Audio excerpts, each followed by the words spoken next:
Well, good evening. We're live on YouTube once again.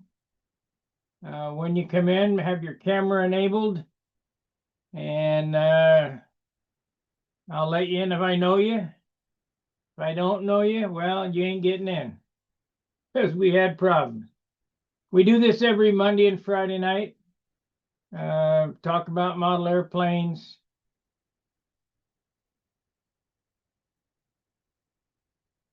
Get together. I think someone's tapping at the door.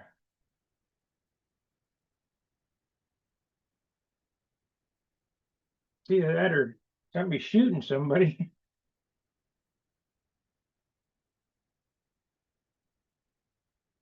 Let me check. I got to see if there's somebody at the front door.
Yeah, sorry about that, Gary Sinclair. We'll let you in here. Had to answer the front door. People got no courtesy for me. Well, you made it. Good evening. Yep. We're here. Yeah, now all we got to do is have some more people join us. Yep. Yeah, only been on 5 minutes. Yeah, next door neighbor was asking me, this car is parked here. I have no idea. Parking in the city is terrible.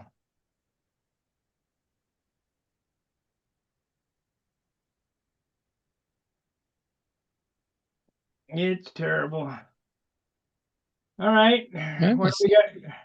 getting your plane ready there, I see. It's coming Yeah, along. kind of. Yeah. I'm going to be Z-poxing it tonight. This is just stuck in there. It's not glued in. Mm-hmm. I'm going to finish all the parts before I put it together.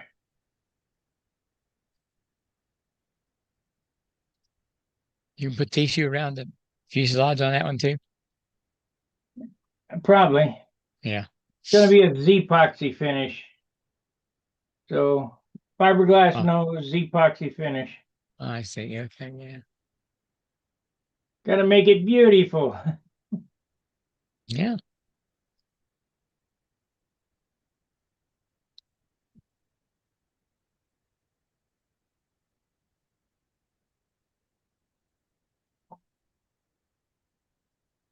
Are you going to Brodax this year? I don't know. Did you have fun when you went last Oh, time? oh yeah. Yeah.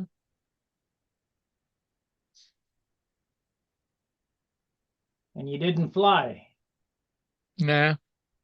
And we missed most of the stunt because we stopped at their store, and spent some time in it before we got over the field. So most of them has put the stunt chips away. You went in the factory, right? Yeah, And a museum. museum. Uh-huh. Yeah, that's a heck of a place.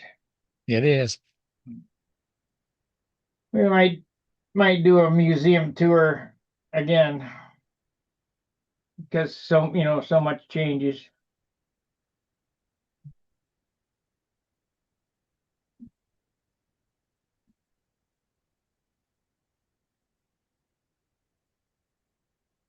Yeah, when we got in there, that would come up first. So I thought, well, I might as well stop here and get this taken care of first.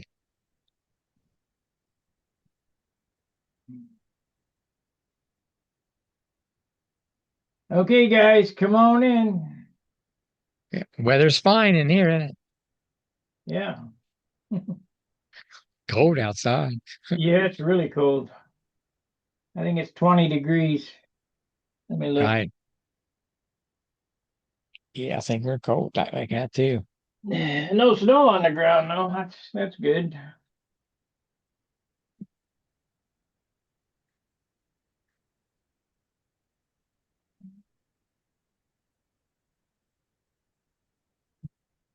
Stuart Berry says, speaking of museums, they just opened a Medal of Honor museum in Arlington.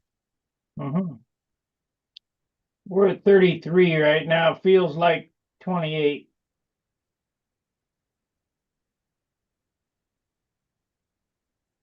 Tomorrow, oh, It'll be cold for a while, I think. tomorrow is 30. Sunday is 25 and rain. That means snow. Monday's 23, Tuesday's 29, Wednesday's 31. What is the shortest day of the year? We got somebody else coming in here. Bob Hunt, I believe. December 21st. Yeah, we're getting there. It'll be starting getting long again. Well, I let Bob in. I don't know what happened. Yeah.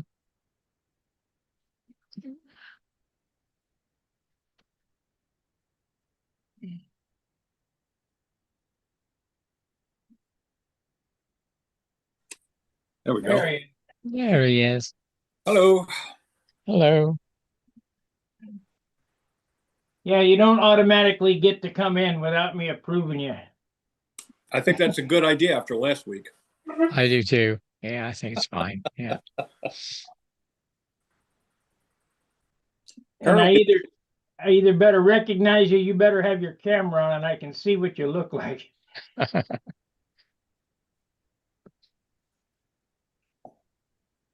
apparently that went out over the YouTube to people who are watching because I had some comment from people this week. Yeah, it did. Yeah, it was. And I took it down. I mean, I got a strike on it. Not a strike. It got unsuitable. Yeah, but you didn't do it. No, but it don't matter. It's still unsuitable content. So I downloaded up both of those sessions, the first one and the second one, and I cut out all that nonsense and put it back together and uploaded it as a video. What a world. Yeah, we didn't lose the Yeah. content, we just lost the time. What a world. I got another how-to tonight if you're interested. That's fine. Yeah. Remember last week, I'll do it later when more people get on. Remember I carved this last week and got it all ready to go. Right. Right. Oh, I got another one ready to carve. I figured Yeah. I'd carve it, sand it. Well, you know. Well, my sanding videos do wonderfully, so yeah, sanding's good. Yeah. Do you believe that? My What's that? my best video, the most attention and the most views and the most response is my sanding videos. Well, it's a skill that has to be acquired in order to do this modeling thing right. Carving and sanding, they're tough skills. You know who I learned how to sand from mainly? Red Reinhardt. Here's my little project I'm working on. Let me make it big. What is that? It's my profile for Brodex. Original design? Yeah. Yeah. I'm going to try something that I've been watching woodworking videos on YouTube.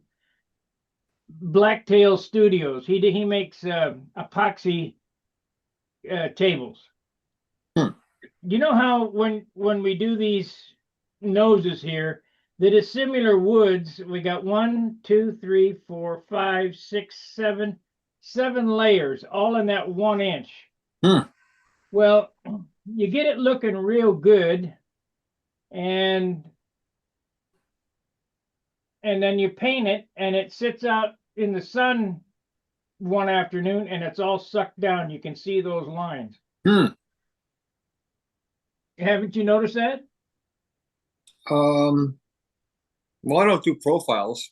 No, I mean, even on a stunner, you can always see that line where the doubler meets the balsa wood and you sand through and all that. No, I've never noticed that. Yeah, I know every airplane I got ends up sucking down. Huh.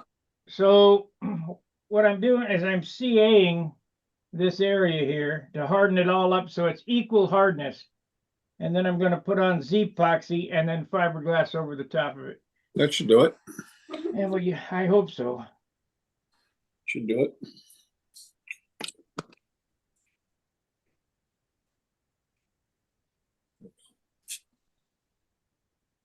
I sure hope that I don't get dinged in profile for having a double thick fuselage at the leading edge here.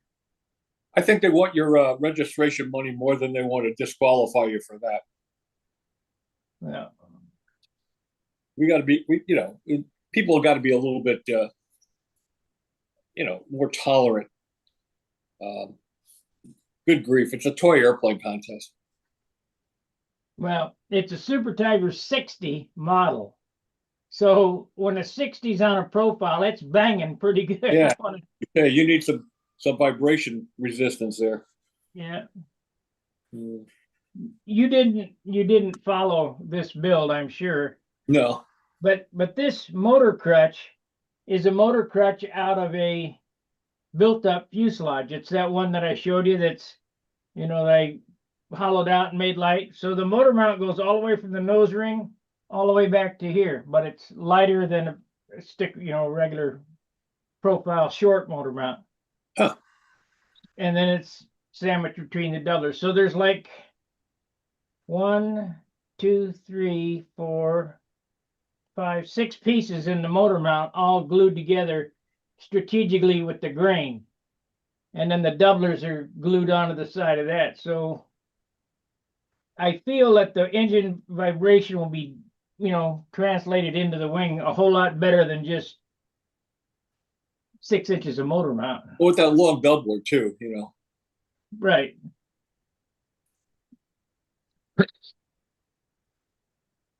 Did you get that thing I sent, Gary? Yeah. Thing? Did that Got her work? fixed. That worked out good. Okay.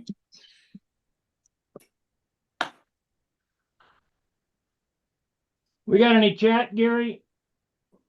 Well, the guy got PTAY. Howdy, guys. That's Who that PJ, is. Paul Taylor. Paul Taylor. Okay. Yeah. How you be, PJ? Daniel Berry Sports. Happy Friday. Hello, everybody. Yo. Yeah. Ravens, good evening. That's about it, I think. Okay, good. So we're just waiting on the rest of the crew to get here.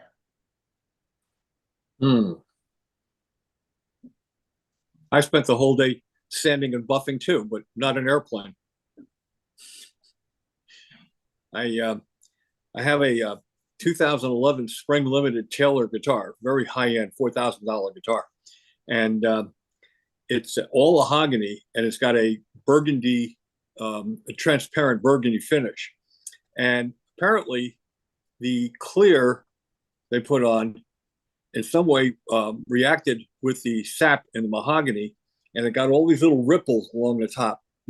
So it had plenty of finish on it. So I went in and I block sanded the whole top of the soundboard, and used 3000 grit, and then I buffed it with a buffing wheel that Joel gave me a pneumatic buffing wheel, and then I hand buffed it and waxed it, and it looks great. I'm real happy with it. Let me pull this up. There's a company that I just found. I've been watching guitar building videos, and let's see. By the way, in guitar building, acoustic guitar building, I got to bend, the sides, Yeah. and that's very difficult to do. Apparently, there's a new Heating solution. blanket. There's a solution they have now that makes the sides so pliable they're very easy to bend, so they don't break. I forgot the name of it, but I'll check on it, see if I get it back to you guys. And that would be good for balsa wood too, for doing shells and things like that. It really makes it very pliable, much better than ammonia or apple cider vinegar, which is, they both work, but this apparently works better.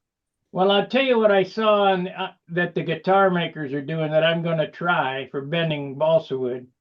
Is they're taking and wrapping the balsa or the wood in tinfoil. They spray it down with water, wrap it in tinfoil, and then put it on the mold and pull it down there, holding it with a blanket, a heating blanket. Yeah, and the steam, it's inside the tinfoil steams it and makes it pliable. I have a steam box that I built, and I got a steam generator, and that works good too. But apparently, if you soak it in the solution, I forgot the name of it, but I'll find out. And it makes the wood so pliable, it bends very easily, and fits into, then you bend this. Really, what you got to bend are the sides of a good guitar. Just a second, I'll show you a mold. Yeah, I saw it at your house.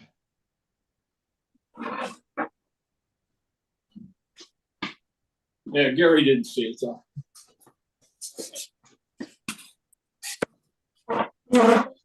This is a mold, and you bend the sides, and then they fit in here, and the other one fits in here, and you have spreaders that hold them apart until everything dries, and then you put in the braces, and you assemble the guitar in this frame, and it comes apart, so you can get the guitar out again. But that's how you build a guitar body. And this is out of foam covered with plywood. It's 1/32 inch ply inside and 1/8 inch ply on the outsides. So it's very stable and very accurate. And I cut the foam with a hot wire, a 2-pound foam, and made this out of it. So should work. Have you ever thought about making a balsa wood guitar? No. Why not? Well, because the wood's not hard enough to. Well, acoustic guitar wouldn't work at all. You just don't have enough strength, because you got to have tremendous amount of strength to hold the neck, hold the strings from bowing the neck. So you have to have some strength in the guitar. And an electric guitar, you want sustain, and balsa wood is would kill sustain. You want a hardwood, in a electric guitar, so it sustains. Well, they were talking about tone wood. There were guys making guitars out of pallets, and then there's guys making guitars out of tone wood, which could be. Well, tone wood is any kind of wood that you make a guitar out of. Right. That's good. You could definitely tell the difference in the ring. Yep, absolutely. From the pallet to the tone wood. Yeah, it's called tone tapping, and you tap the tops, and you can thin it. You can work on it. I'm fortunate to have Martin Guitar like 2 miles from me, and they give an amazing tour. I'm not a big Martin fan, but they build a nice guitar, but I like Taylor's much better. But they have a really good tour, and they'll show you every last facet of how they build guitars. And you can learn a lot there. A lot of good modeling tips in that place. So you can learn a lot about modeling from watching somebody build a guitar. Well, that's what I found. I mean, I picked up a lot of stuff on if you just search for pallet wood guitar, Yeah. watch him, he just gets a crappy old pallet and builds a great guitar out of it. The first one to do that was Bob Taylor at Taylor Guitars. They built Andy, what's the guy's name? The guitar tech. Forgot his last name. They built one called the pallet guitar, just to prove that you could do it. But I don't think it has quite the sustain or quite the quality of a mahogany or a cedar or a Sinker redwood, Purple Heart, or a Brazilian rosewood, or any of those kind of things. They're really good woods. They're hard to come by. There's a guy on there building colored pencil guitars. Huh. He takes colored pencils and he stacks them up. It's electric guitar. It's not acoustic, but he stacks them up and makes a brick and then pours resin into that thing and then saws out his shape and then puts the belly kerf in it, and it's neat. Oh, that's cool. Yeah. I don't make I'm not much into building electric guitars. I buy electric guitars, but I really want to get back to finishing up these acoustic guitars, because again, it's the same skills that model airplane flying requires, just with harder wood. So actually, guitar making should be a little simpler, because you don't have to worry about the edges like balsa wood. It's very soft, and keeping an edge and keeping dings out of it. It's much more difficult in an airplane than it is in this harder wood we're working with guitars. It's pretty neat to watch them make them. It is. It's fascinating. If you ever get a chance to come back again and visit again, I'll take you over to Martin Guitar. It's about an hour and a half long tour, and it's free. Do them guys have sticks from the ceilings to hold the tops down? They have a different method of doing that now. Yeah. Yeah. I know those bowed sticks and keep pressure. It's all automated over there now, pretty much, Yeah. Although there still is a lot of hand work and finishing and assembly and things, but they do a lot of laser cutting and CNC milling, things like that. They have to. It's a kind of a volume they're turning out, Now, I would imagine now the bracing is all cut, trimmed, and scalloped before they put it in the guitar. Actually, that's the one thing. It's done by hand. That's weird. Go figure. It's not the one thing. They got a lot of things done by hand, but they actually do the bracing and they do the scalloping. They train women to do that, and they do a great job of it. It goes around the edge there, right? No, that's bracing. Top means the sides. The frames go across the inside. Yeah. Oh. The thing you're talking about goes around the outside, called binding. Yeah. Well, that's there's binding, but there's also what do they call it? Inside there's a piece too. Yeah, and it's sawed. It's sawed like every sawed, right? Yeah, they bend, so so it'll bend around. Yeah. But that's inside the guitar. Outside the guitar is the binding. Yeah, perforated binding. Yeah, pretty interesting. Right back. Well, we're getting a lesson on guitar building, which is fine, because if you want to watch craftsmen, watch them guitar builders, or I like to watch Japanese joinery. They're unbelievable. This is the one I just got finished buffing the top out on. Yeah. You built that? Now, I just finished sanding and buffing the top out on this one. And you can see inside probably that's bracing. The bracing, yeah. Yeah, okay. Mm-hmm. Then the edge binding is this stuff around here. That's on the outside. Right. The back. So they just take a router and go route an 1/8 inch in there. Yep, that's what they do.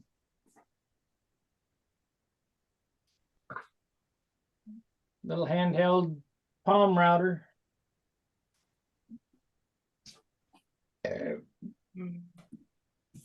Well, we're a half hour in and nobody showed up. What's the deal? I showed up. Gary showed up. You showed up. Yeah, I'm here. That's all I can do. Gee, you think people would be coming in just to see if we have any more excitement this week? Gee whiz. I mean, that was so blatant though. When we was watching someone, you was explaining something and bang, this and that. You kind of, what this? You know, take a double Oh. take. Gosh. Oh well. Yeah. Makes you glad you're who you are and what you're doing, you know, working with model airplanes and doing something wholesome. You know. I got a letter, an email today from a water company. I guess the water company is watching my videos. And I know they're watching my videos, let's see, because of what they say. Streamer. 50% off. I'll look at that in a minute. Search. Where is this thing? Google search. Huh. Maybe I deleted it already. Huh. Gone. I see that John Paris finalized that we're going to have all of the unofficial events on Sunday on 4 circles at the Nats. I think that's a good thing. It gives time, people who want to fly those events time to get back into their Nats airplane, you know, their regular airplane. Gives them a whole day to get back into it. Because I know I can't fly 2 different airplanes in one day and do them both justice. Oh, here we go. This is from Epic Water Filters. Your channel is an excellent resource for control line aircraft enthusiasts, blending hands-on building techniques with a thrill of precise stunt flying. By guiding viewers from balsa wood construction to fit and finish, airborne performance, Stunt Hangar makes the art of control line flying accessible and engaging. Whether it be for beginners or seasoned pilots, your content, God, I can't even see that far, inspires craftsmanship, skill, and a deeper appreciation for a unique hobby. I think it would be a great fit for Epic Water Filters. Here's some quick info. They want me to advertise their products on, they want to sponsor my channel. But Well, I don't know that I can get into that. If it was I don't see where the tie-in is, but it's a nice letter. Well, here's the tie-in. Everybody's old. That's it. I'm marketing to a demographic. Yeah. I'm surprised AARP doesn't do more promoting of model aviation. Yeah. If it was Dubro or Ambroid or some of these modeling companies, I would say yes. But water filters, I guess, I don't know. I'm not enthused about water filters. Well, there goes your sponsorship right there. Yeah. Well, that proves you never know who's going to watch your videos. I know damn well they're watching them, though. Yeah. That's funny. I got a whole bunch of nacelles here. I built these. I have 5 airplanes under construction, and I got crazy one day and started making nacelles, and I got all the frameworks pretty well done now, all the crutches, and it's kind of fun to be putting them all together and get that part out of the way. Then I can work on all the other stuff. Well, you can go ahead and do your tutorial as a standalone, and we'll just. I'll wait. No big deal. I'm not going anywhere. See if more people come in. And a lot of people watch this afterwards. It's up to you. Yeah, well, I figured I'd do it. Even when people came in, I'd just start carving on it, and they could watch. You wouldn't even have to make it big or anything. I could just see what I'm doing while I'm carving. And then, on key points, I'll say make it big, and I'll show what I did. I'm not going to, bore everybody with 30 minutes of carving. Why not? They watch me for hours carving. Yeah. We'll watch Sparky for hours there watching him. I don't Manipulate the understand wood. it at all. I enjoy carving. That's one of my favorite parts is making things, I'm sure you have the same thing, Spark, making things look unique, and sleek and Right. I just love that part of it. The aesthetic part of modeling for me is where the lure is. It's when I first started as a kid, just flying around in circles, hanging around the field where Larry Scarinzi and Red Reinhardt and George Lieb and all those guys were flying at Union. And of course, Scarinzi, it seemed like he came out with a new airplane every week. Of course, it wasn't that, but for a kid my age, it seemed like every week he had a brand new airplane, and each one was more spectacular than the one before. Those gorgeous combat ships and gorgeous stunt ships and everything. It was a treat, and it's what really got me into doing that is the look of the airplanes, the aesthetics. I have a similar, similar tale. I asked Bill Noyes, I said, where do you buy an airplane like that? And he said, you can't buy them. You got to make them. To build them.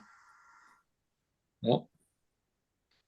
It's getting harder and harder for kids who might want to get into it, or anybody who might want to get into it, because there's fewer and fewer people, fewer and fewer fields, and fewer people doing it. Fewer hobby shops where people can meet, and you can get introduced to other modelers.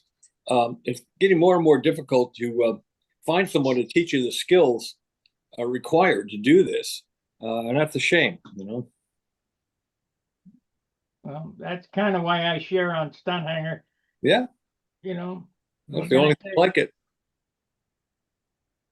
It's the only thing like it on the tube, so. And I'm telling you, my best videos are the most boring, the sanding. I'm always apologizing. I'm sorry this is so boring. Yeah. But they hang in there and watch for hours. They say they like my funny stories. Yeah, I always liked your stories. But yeah. You share your old time memories and stuff. Yeah.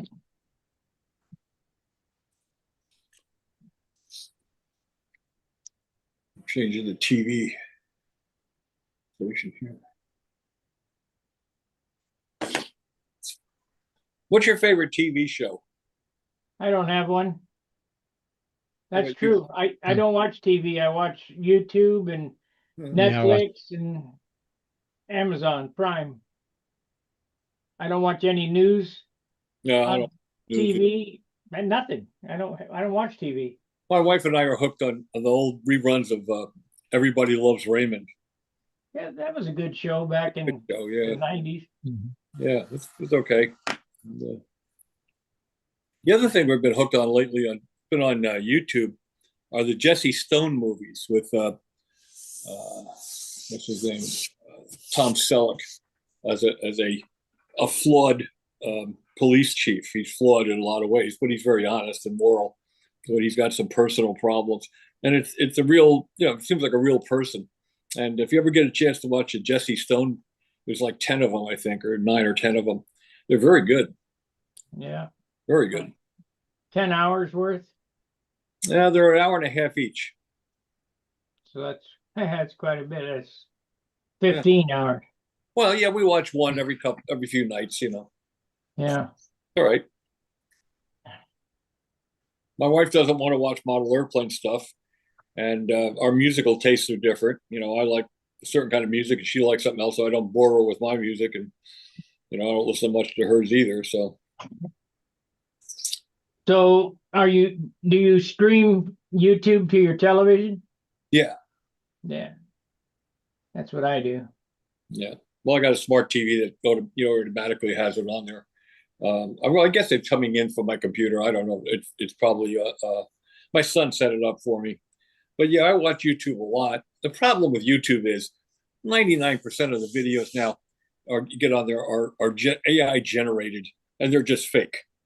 It's just so much fake stuff on there now, and the stuff that isn't fake is still fake because it's fake news. So the only thing I like are the airplane shows like that Kermit Weeks. Oh yeah, I like him. I like him. Mike Beatty. I can take Jimmy's World a little bit, you know. Yeah, him driving his Elvis jet. Yeah, yeah. That's pretty cool, actually. You know, You got your soup, he must be worth a soup. fortune. You got your super duper chat. Super Yeah. duper chat, huh? It's red, so I don't know whether that's That's $100. Wow. says says 50 online there. Oh, 50? Hmm. Well, thank you for the super chat. Yeah.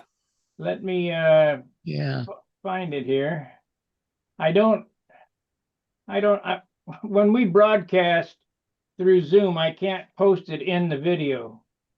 When I broadcast during the day, I can post that, but let's go here. But I will definitely give it a heart and a tag. Oh yeah, that's Craig Biswick. That's Hmm. Australian 50. Wow. Okay. So we'll give him a like Yeah. and a pin. He's talking about your sanding videos too.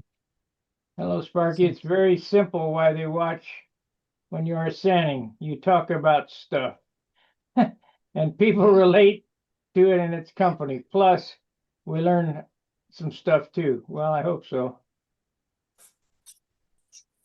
Wonder why this thing won't like that.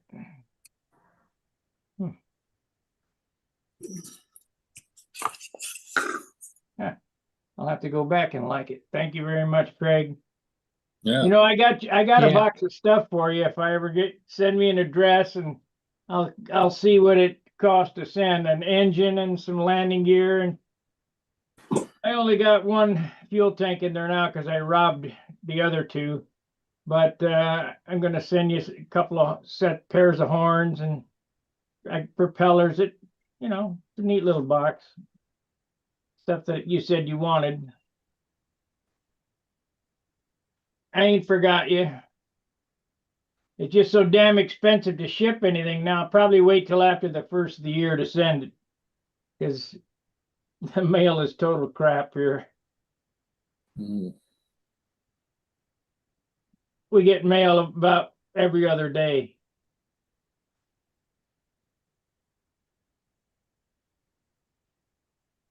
Well, I'm surprised nobody's come in. Well, let's see here. Yeah. This is the longest it's been. You guys saw it on Stunt Hangar, right? You come Yeah. through the, Yeah. I guess they're over on Facebook. I just come in like normal. I think just got to wait for you to Yeah. invite us in. Well, they go to Facebook anytime. They can only come here Mondays and Fridays. So Yeah.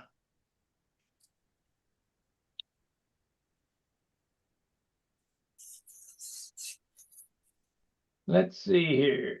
Yeah, there's not many people on tonight. 33 users is all. Hmm.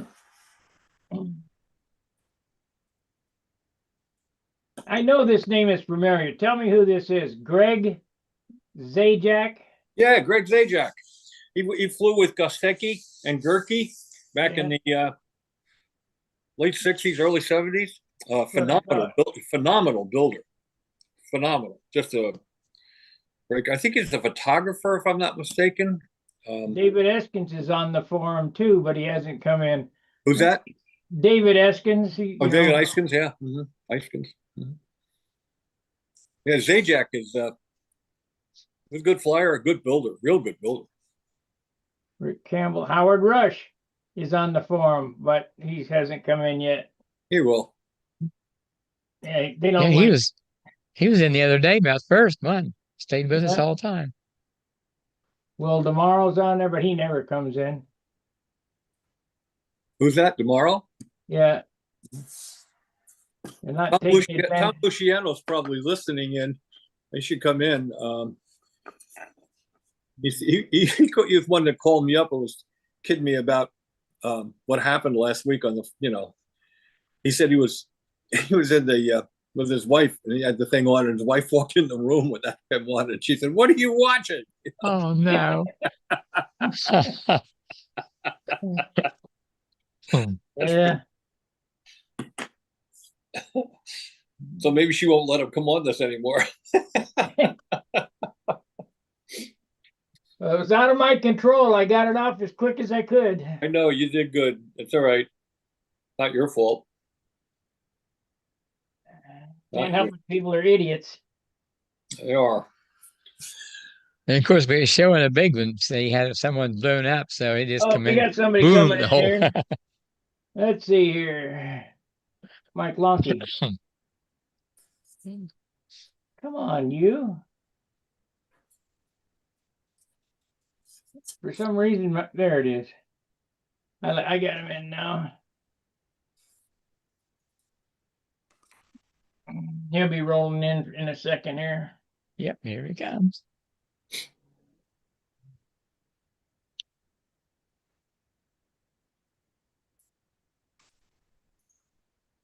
He's got low bandwidth tonight. There it is. Hey, Mike. I shouldn't. I got a Wi-Fi hotspot going now.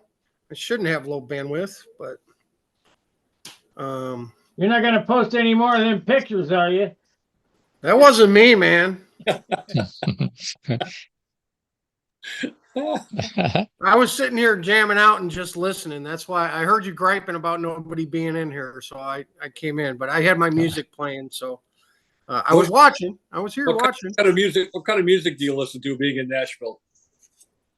I listen to metal. I'm a metal guy, so I listen to heavy metal and hard rock, and I mean I like old rock, 70s rock, 60s rock, 80s rock, but Sam and we're headbangers, man. We like the hardcore thrash stuff. Well, everybody likes something different. Well, it's just it's upbeat, gets you going, get your blood pumping, and just put you, we just like to rock out, man. But I listen to your kind of stuff too, Bob. Did you see that Steve Cropper died? Yeah, I did. Actually, I did. Yeah. Yeah, that was like 2 days ago. Did you hear about the other guy, Todd Snyder, that died? Yeah. Did you know him? I knew of him. I knew of him. Sure. I actually knew him, man. He used to hang out in one of the bars when we He's more of a country guy. Yeah. Big My time. kind of guy. I like country and western. Yeah, I like them both. Yeah, they're good. What kind of music? Country and western. And western, yeah. So I'm here. The Blues Brothers. But I'm gonna mute out because I'm gonna put my music back on. But I'm paying attention, okay? So just wave or holler to get my attention. But I got to put my jams on, okay? There you go. Yeah. I understand fully. This is that section of the wing where the nacelle is going to sit on the wing, so I can get the accurate shapes to make the nacelle sides, and that's how that fits on there, and that come right off, and that'll fit right on the actual wing now. Well, you are a crafty one. Very simple to build. Well, I guess it comes from my dad being an engineer, and it's all about tooling and fixturing to make things, and it just makes sense to spend a little more time to make a fixture or tooling so that you can make something not only accurate one time, but you can make it accurate 100 times if you had to. Even if you don't do it, it's worth it to do it even for the one time. So I'm big into fixturing and tooling and templating, and every airplane I build, I make a folder that holds all the templates, the wing and tail templates, cowl shapes, tail block shape, canopy shapes. Every last piece of the airplane is templated so that if I want to build it again, I can build it in a fraction of the time I built the former one.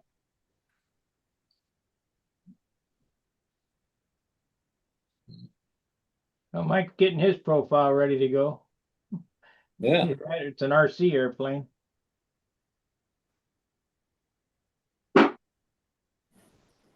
It is. Or caught up with all of our combat stuff. You're breaking up a little there. Everything's prepared. All the airplane. I'm breaking up, man. I'm doing a hotspot off my phone. That's better.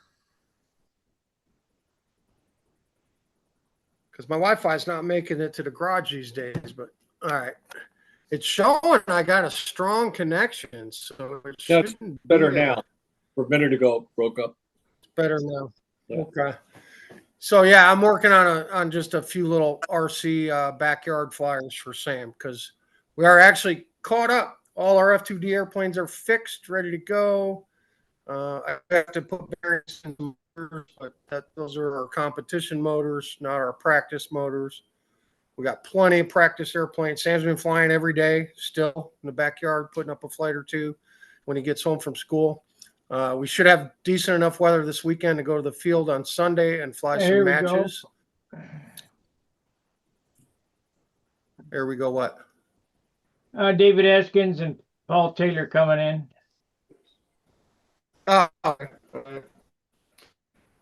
So yeah, just working on some RC. I am going to be putting my Aurora, my Sherrod airplane together probably over Christmas. I think I'm going to do that because my plan is to fly that at the Nats this year. I'm going to fly a stunt at the Nats this year. So I'll eat the appearance points and fly the store-bought take-apart airplane, but doesn't matter. I'm flying advanced, so I can fly it in that. And Yeah.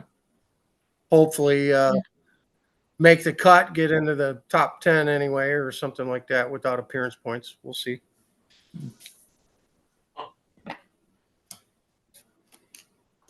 Hey, Paul. Hey David. guys. David. Hey, what's up, Bob? Just vegging more than anything, right?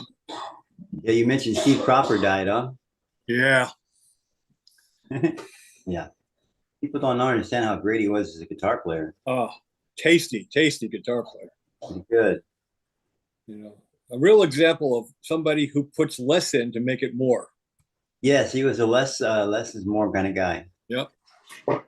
Very much like a Jerry Garcia in a way, you know. Yeah, Jerry's a man too, you know. When he played the 3 fingers or 4.5 or 3.5. Yeah, on his right hand, he only had his middle finger was cut off. Yeah. But another one who liked to leave a lot of space in the music, you know. Yes. Hey Bob, what plane is that hanging up behind you there? That's a thing called the Sweet Sweep.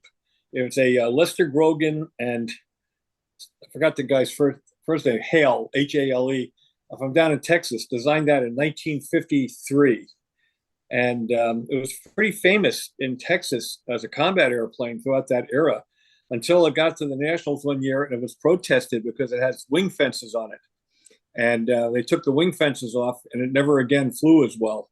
So it kind of faded out of view quickly. But I always liked it and always wanted one, so I built one for electric. Wow. That is cool. Yeah. I think you need to make a cardboard sign to hang up there because everybody that comes in asks what's that airplane. Yeah. Everybody. Yeah. It's fun to fly. It flies just like a little stunt ship. It's very pointable, and you can real nice squares and button tracks and locks, and it actually got me thinking about building a stunt ship, you know, around that configuration. There was a guy that actually did that. It was called the King Sweep. It was published in Flying Models. It had wing fences and everything and flaps. And I don't know if it was a very good flying airplane or not, but this one flies well enough that I was considering building something, you know, a little bit more elaborate around that concept. But I got so many projects in the fire right now, I probably never get to it. Is the engine laid down? Oh no, that's a electric. Electric, yeah. But is the engine? Say it was IC. Is the engine laid down and Yeah. in the leading edge? Yeah, it was a side mount in the, you know, fixed into the leading edge. It was a cool airplane, and I thought that, you know, I mentioned this last week. I thought it was designed by a couple of aerodynamic engineers, and it turns out many years later, after I built it, I started researching it.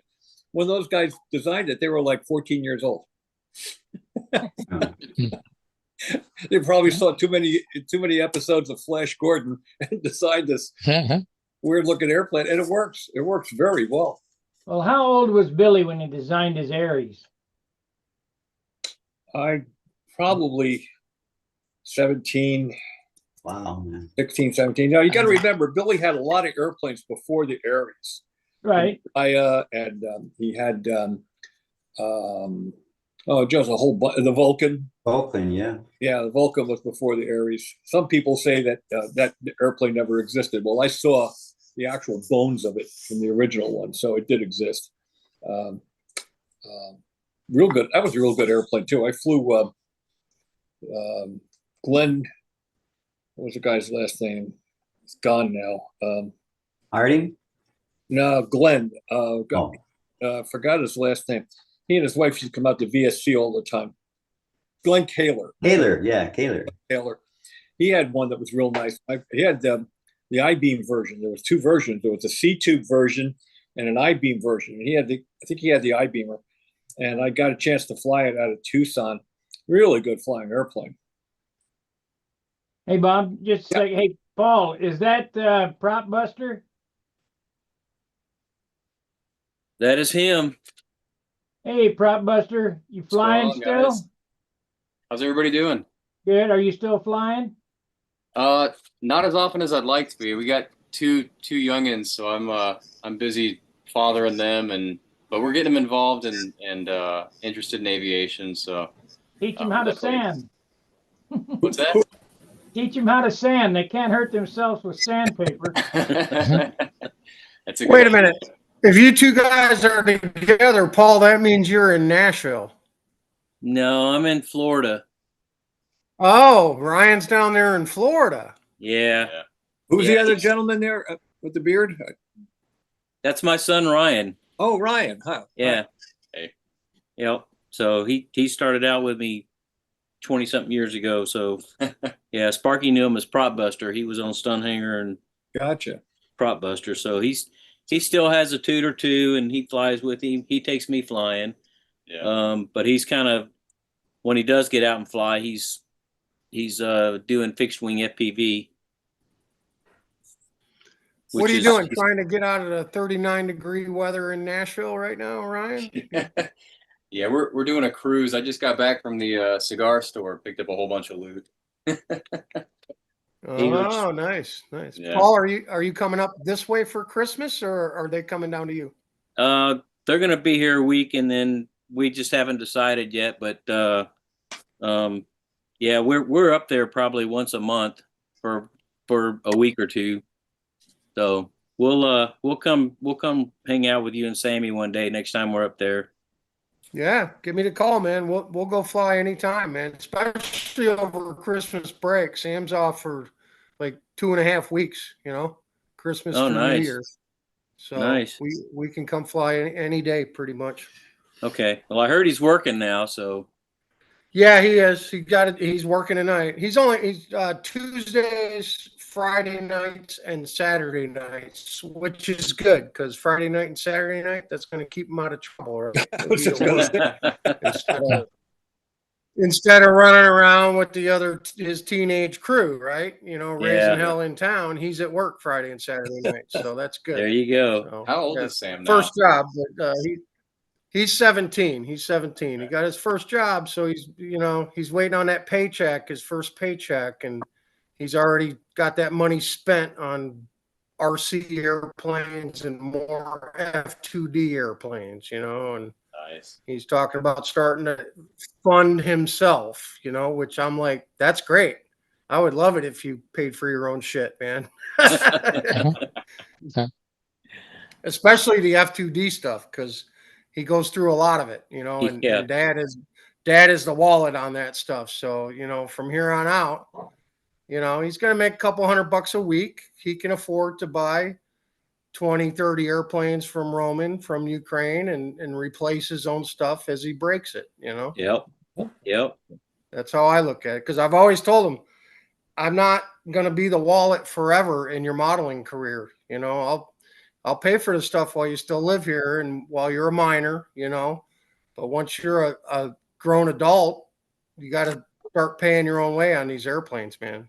Oh, So yeah. maybe I'll be able to get some nice stuff. I can get some nice airplanes because I'm not replacing all his stuff all the time. There you go. So, but yeah, Paul, if you guys get up here at Christmas and you're around, definitely hit us up, man. We'd love to, and we'll come to you, man. We'll come up and fly with you wherever you're at. You know. Okay. Yeah. Well, we're You there in come down and see Goodlettsville. us. Yeah, we'll come to you. Okay. Just Cool. let me know. All right. How do I mute myself, Sparky? Well, you have to go down to the microphone and click on the microphone. There'll be a red line through it, but I can do it for you.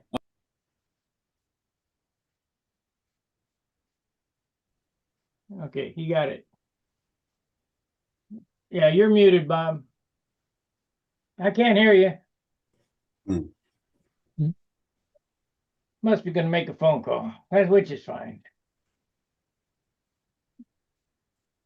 So, been thinking of it, trying to come up with a name for this. It kind of looks like, when you look at it from behind, like a ringmaster. So I thought I'd call it a wingmaster because it's going to be so big.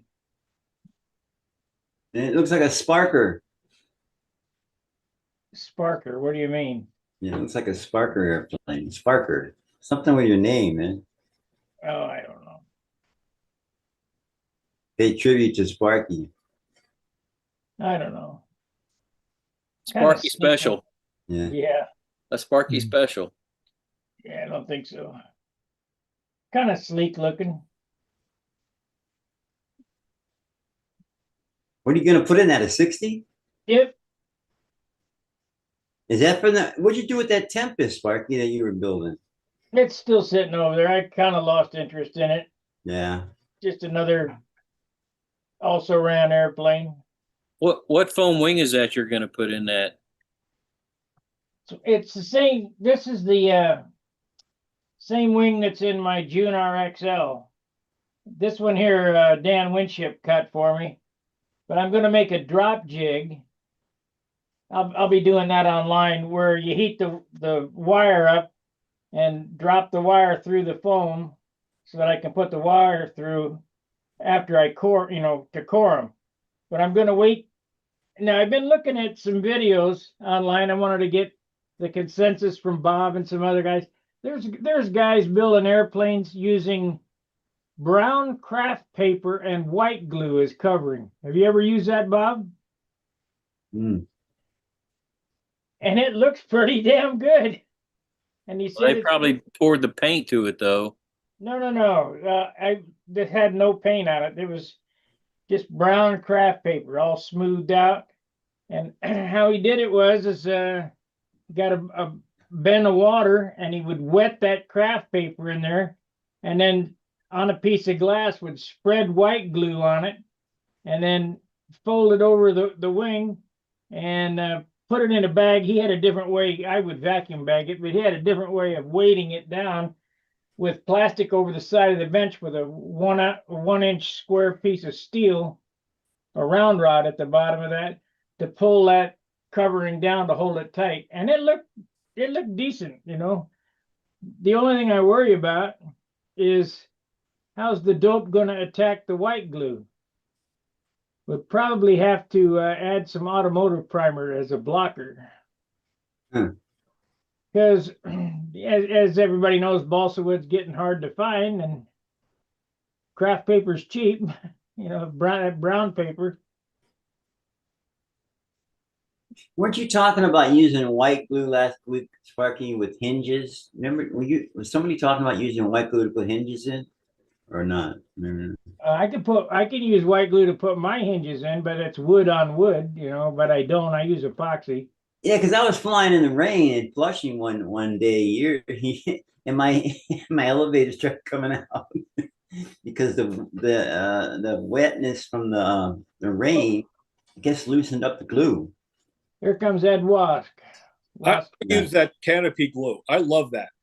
Yeah. But you got to stir it up well in order to make it work. But it won't get in the barrel and screw up the barrel, but it gets through the holes in the hinge. And I did a test piece where I made a test hinge, glued it in, and when I tried to break it apart, I broke the barrel of the hinge. This stuff is but you have to let it sit for like 3 days before it's safe, because it takes a while to cure. But boy, does it work good. Doesn't work well for canopies. Works well for hinges, though, huh? It works good for canopies. You just got to Oh, make okay. sure you can stir it up, because if you Okay. don't stir it up, it isn't going to hold. Okay.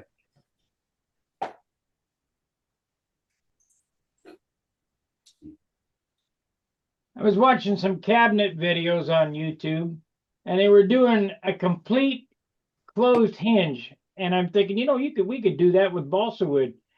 They made a dowel the full length of the door, and they cut it into, I don't know, probably 3-inch sections, and they pinned it. So they had it all pinned together, and then every other one they would glue one to the one side of the door, one side to the other. So it was completely sealed.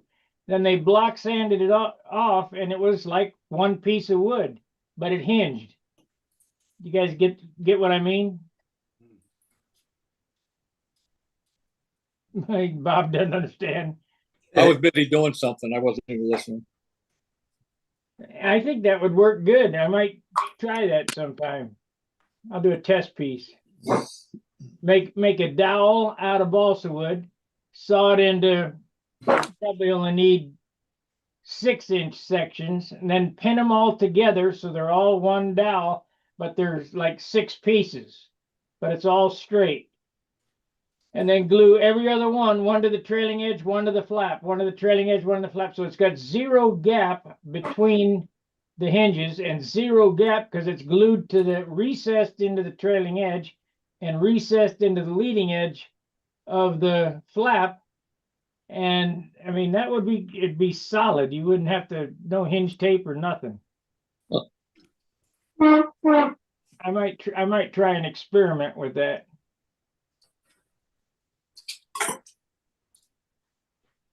Can I make a dowel that's straight though? That's the only problem.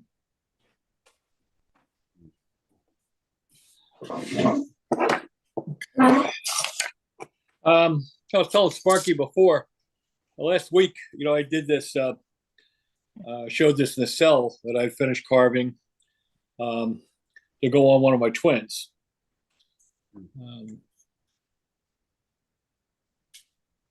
Okay. And tonight, while you guys are talking, I'm going to start carving. I got another one all set up to carve. And what I do to make sure I get the opening for the airflow, the air intake correct, I make a 1/64 inch plywood piece and glue it right to the callus, permanently glue it there.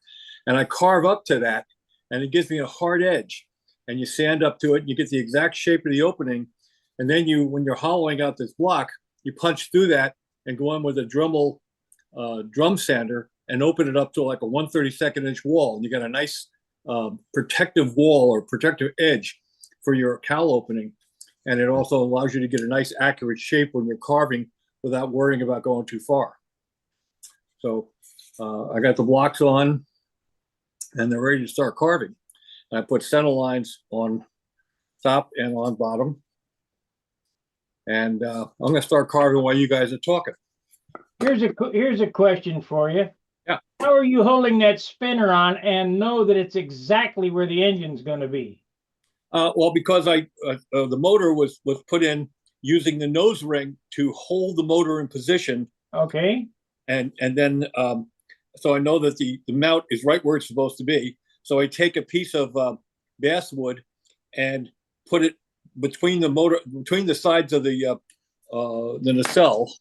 I put it. Let's see. Here's a motor already, a mount already in.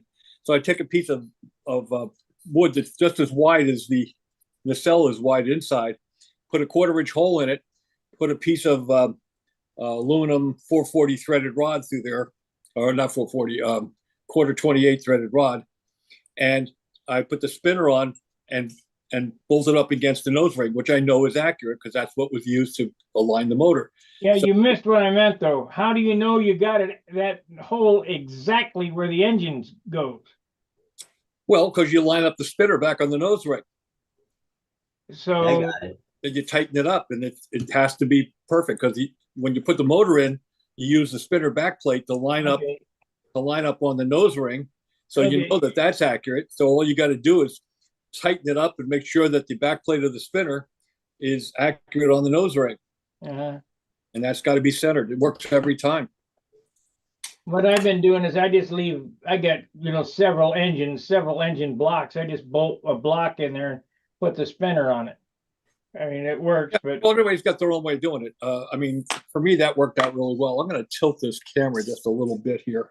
And again, I'm not going to expect you guys to watch this whole process while I'm doing it up close. I'm just going to be working on it, and I'll show you too. As I get some more work done on it, I'll show it to you. But what I do is I start out by, and carving to me is about taking off the high points. The same thing with sanding. If you're looking to do carving and sanding, once you get near the shape you want, you're looking to take off the high points on either side of the curve you want.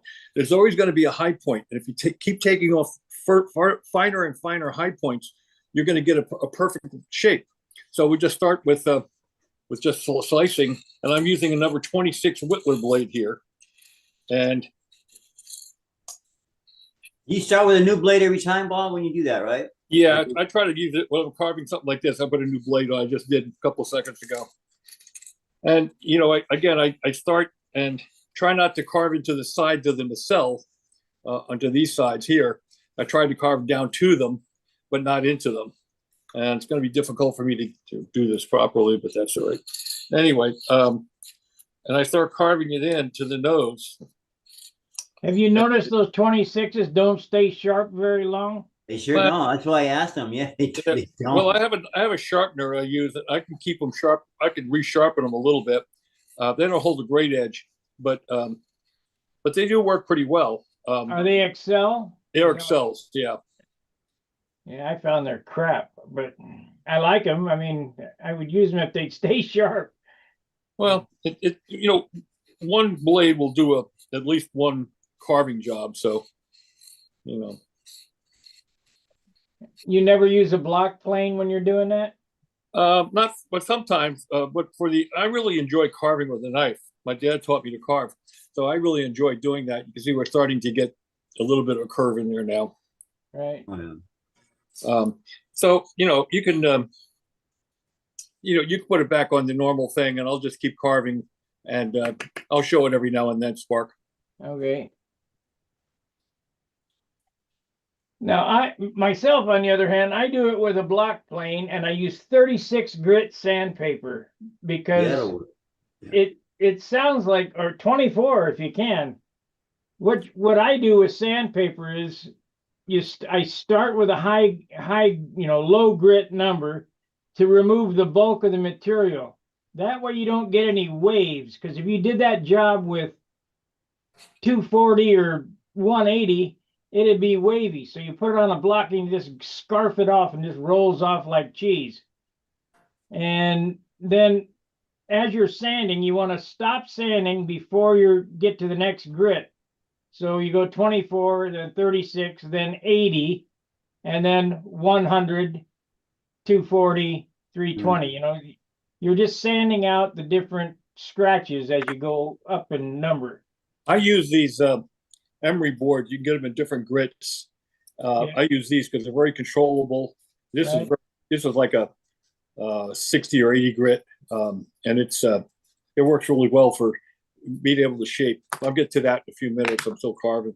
Yeah, when I go to Walgreens or wherever, I buy all the ladies' fingernail files. She said, I said, you got any fingernail files? Oh yeah. How many you want? All of them. Go to if you go to Crazy 8 Beauty Supply online, you can buy sleeves of these things. Yeah, it comes in a tube. You buy different grits and different, they come in. Right. And here's a whole package of them. Right. You get them different grits on either side. You get finer and heavier. You have all different kinds of grits. They make great sanding tools. Yep.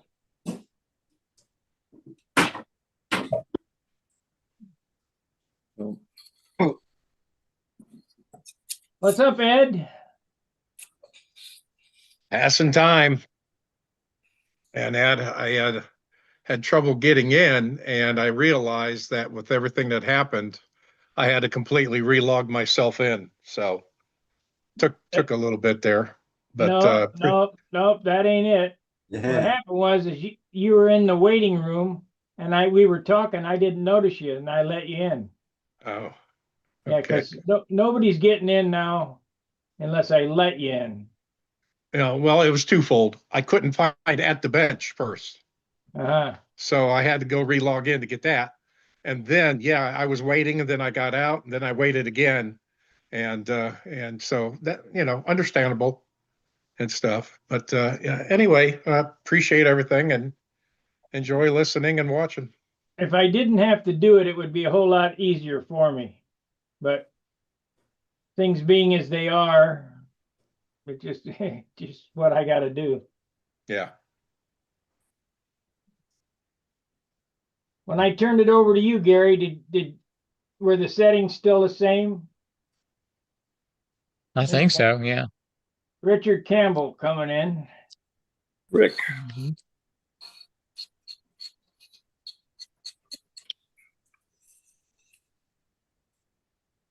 Well, I let him in. There he is. I'm in. Hey, Rick. Back on the road. Oh God! This time was a landlord call down in Wakefield. Nothing fun like going to a bar and playing music.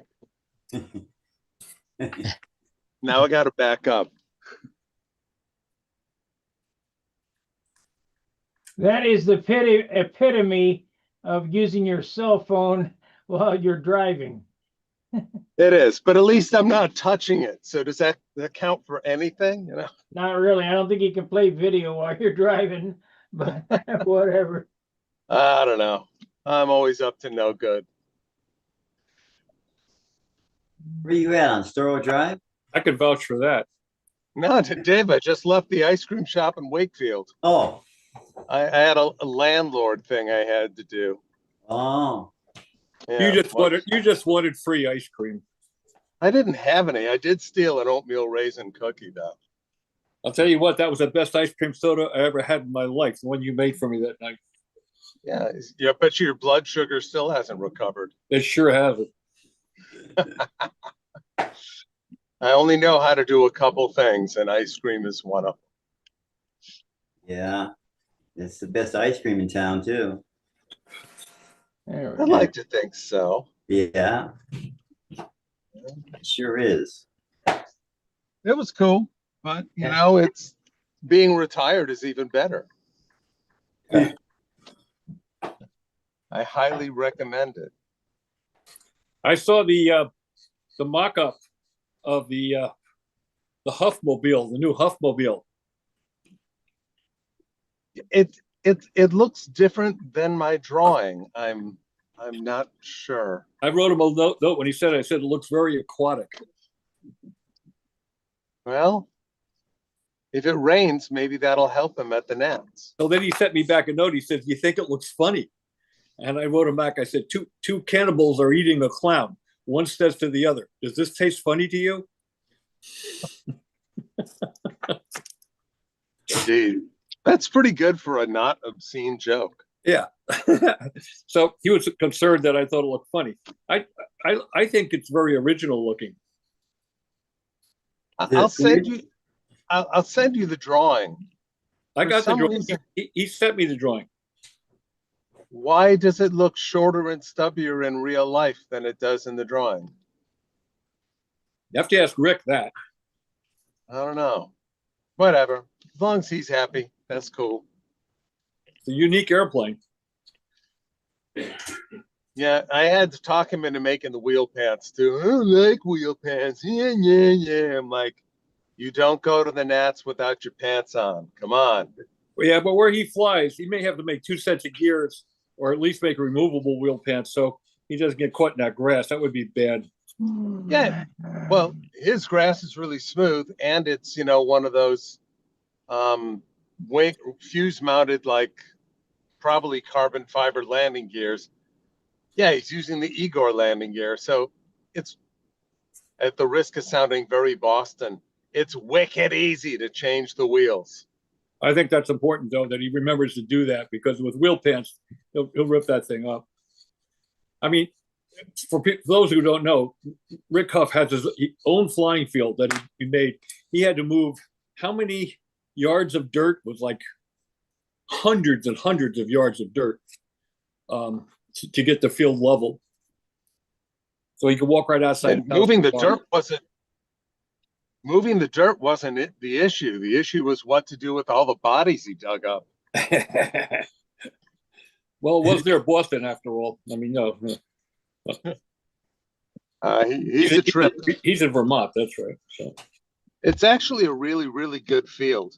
I mean, it's got some dips in it, but the general surface of the, I mean, I flew off of it with wheel pants with my model all the time. You flew there? You flew? Oh, you're right. It does have some dips in it.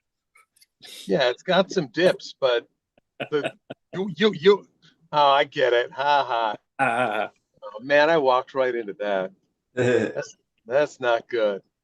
No, he could fly off of pants. He keeps the grass nicely trimmed. Oh, okay. Yeah, and he could also, drop the wheel further into, from the bottom of the pant than you might normally. There's a handful of tricks he could do as long as he makes them. It's going to be a good looking airplane. All right, so talking to the guys, I got a little bit of the top carved now. Spark, you want to make that big? So I got some of the top carved, starting to come in, and now I'm going to take this sanding block and I'm going to start shaping it in. Is that 80 grit you're using there, Bob? Yeah, it's close to 80 grit. See if I can get where you can see what I'm doing here. And I do like a curved thing here, so you get the curve started.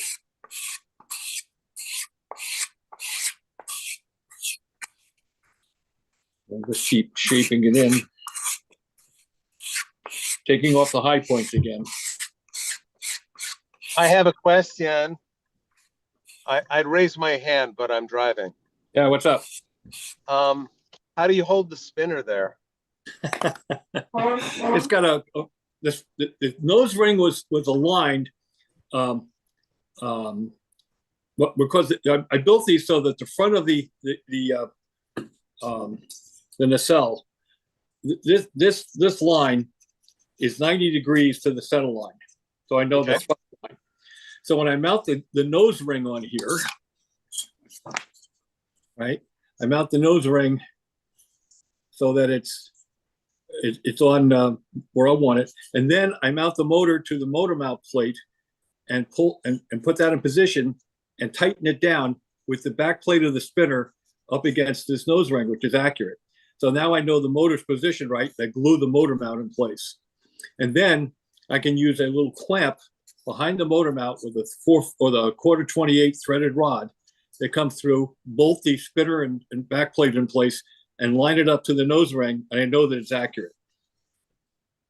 Very cool. And you line up the nose ring with the spinner, so you know it's all good. Yeah. You make it slightly oversized, don't you? Slightly, so you can put the curve into it, the bevel into it that comes into the the angle coming from the top block down to the spinner. You don't want to, yeah. I am picking up what you're putting down. There's nothing worse than an airplane with a baseball bat nose, and then you got the spinner. Yep. Oh, that's right, man. A model should have more curves than a Las Vegas showgirl.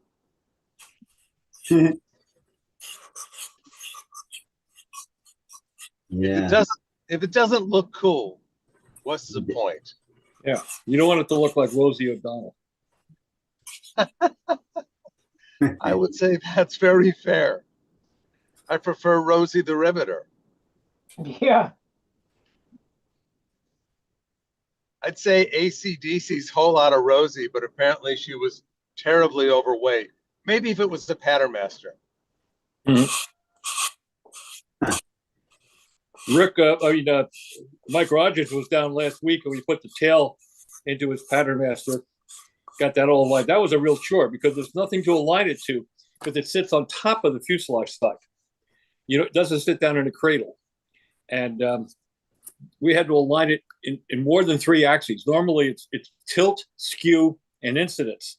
Well, in his case, he used a slop in the control system. So we also had to position it, and it's not adjustable. So you had to position it so that the slop was equal from center line up to center line down. So we had to position it fore and aft, tilt, skew, and incidence with nothing to grip it. Huh. 12 hours. I don't understand the slop thing. Did we get into ball joints so we don't have to do Well, that's that? what I tried. I tried to convince him of that in a He's not doing. turnbuckle push rod, but he wasn't hearing it. So No, he's not going to hear that, Ray. that's all right. Way, that's cool. He's way old school with the control system. I know that. That's cool. That's cool. We had a lot of fun though. 12 hours, and he bought lunch and dinner, so that was pretty cool. Nice. Was there a lot of ungluing and then pulling off and gluing and pulling off, and pulling off, and so trying to get that stuff lined up? It was a challenge. We had to Is make it- little wedges to hold it in place, and oh my gosh, it was a challenge. But we did it. Is it a full size 785 square inch PM? No, No. it's a 46 size. it's like an 85%. It's got like it's a 46 size airplane. It's kind of like What? Saturn size airplane. Okay, 650 ish. Yeah, someplace in there. And does he just xerographically blow it up, shrink it down? I guess. I think he did because he sent me a set of plans that looked like the actual pattern master plans had been reduced. And you really can't do that, because Yeah. you're scaling. As you're scaling up and scaling down, the wing goes up and down in a different proportion than linear dimensions. It's a length times width thing. So when you scale that, you're coming down quicker than you are in linear dimension. So it's not the same airplane. No, it's not. It's weird. I've been doing a deep dive on the Skylark and how many zillion, I think I have 7 different versions documented. Wow. There's like, I know that if you mention the Skylark to Ed Southwick, he would get very angry if you mentioned Sterling models. Yeah. But I can't see an appreciable difference, other than, the concrete wood between the Sterling Models one and the Model Airplane News one. Well, we had an elliptical version too. Yeah. And there was a kit, I think RSM had it, and you could build the wing it was the same rib, but you just stretched them out. You made it 3 different sizes, 35, 46, 60. Bill Biles had a really pretty one. I just found out, I didn't know it. Bill Biles passed away. I didn't even know that. I have a set of his plans. I have a set of plans that Ronnie Farmer did with him. I'm not kidding. There's like 7 different versions, and back to the Aries thing. I mean, we all know now that the Aries that was in the kit was not the 1959 winner. No, it was a 58. He didn't want to let go of 59 specs. Right. But the 58 ended up being the one that everyone built and loved. Well, unless again, you built it from the Android. It was still a good airplane, Yeah. I don't know. Since I couldn't find a difference between the Model Airplane News and the Sterling kit version of the Skylark, I'm curious as to what Ed Southwick was so angry about, unless it was just the engineering in the kit. You ever get to meet him? No. It's kind of a shame because, honestly, I was on the cutting edge of the classic thing around just before the VSC thing happened, the first one. I had gotten back into flying, and I was disappointed that none of the kits I remembered from being a kid were available. So I started collecting kits, but with a very narrow focus. Full size, full fuselage, competition stunt kits. And I got them all, every one of them. Wow. And then, of course, as you know, the the hunt is, what is it? The thrill, the thrill of the chase is better than the kill. So after a while, I got this pile of kits and I don't want to build them. And so I sold them and bought music stuff. Yeah. But I had them all. I even had the You Name It or Trident. I got one of those. I got a kit here of the You Name It. It was given to me. I remember it's beautiful. I had all the Sterling ones, the Ruffy, the Spitfire, the Skylark. You know, it was fun. I had both Ambroid, the Stuka and the Ares. Yeah, the Ruffy. I had the Ruffy. I had Jetco's Shark and their Dolphin and the Saber Stunt. Well, that's the Shark. That's unfortunate. What's that? The Jetco Shark. That's unfortunate. You have one of those. Why is that unfortunate? So they're not very good airplanes. Well, way too short coupled. But yeah, it was fun. I had all that stuff, and you know, I was really into the vintage stunt thing. And but I never made it to VSC. Wow. You know, bad timing. Yeah. In the ice cream business in New England, March could mean snow. It could mean good weather.